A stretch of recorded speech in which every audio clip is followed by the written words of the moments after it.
Pope Francis launched a prayer crusade asking members of the Church to pray to the Holy Mother of God and St. Michael the Archangel to ask for protection against attacks of the devil and the quote, great accuser.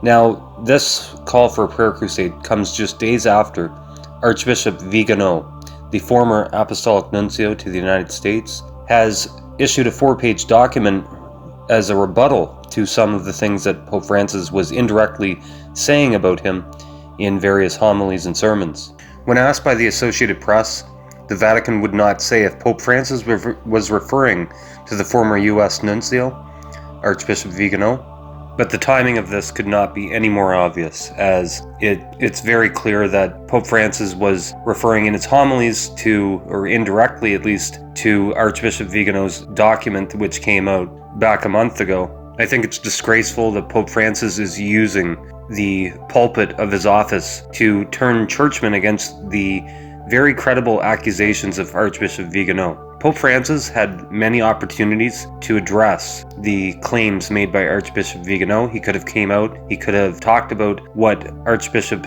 Vigano accused Pope Francis of, but instead he chose to remain silent and asked reporters to do that work. And now, in light of the rebuttal published by Archbishop Vigano through various press outlets, Pope Francis now is using Catholics to turn on the Archbishop's claims by invoking, finally, St. Michael the Archangel. So obviously many people are torn over this. I mean, of course, we all encourage prayers to the Holy Mother of God and to St. Michael the Archangel, but the timing of this couldn't be any more obvious. It's obvious that Pope Francis is referring to Archbishop Vigano, and if he isn't, certainly the pragmatism at the Vatican is at an all-time low, because, I mean, it couldn't be any more obvious that this is very bad timing if he doesn't intend to refer to Archbishop Vigano. As you may know, if you watched my earlier video, Archbishop Vigano a couple of days ago came out with a second testimony. He published it and he restates his charge that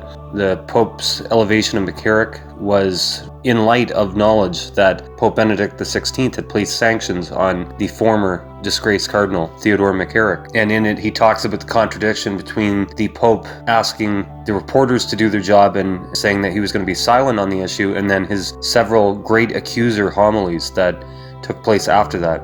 And in it, he called on Cardinal Mark Willett, who is the prefect for the Congregation of Bishops, to use the documents in his possession to, quote, bear witness to the truth. I think instead of all of these great accuser homilies that Pope Francis keeps putting out, where he seems to address the issue raised by Archbishop Vigano, he needs to come out and he needs to be straightforward, and he needs to directly talk about these allegations that were made about him if he's operating in honesty.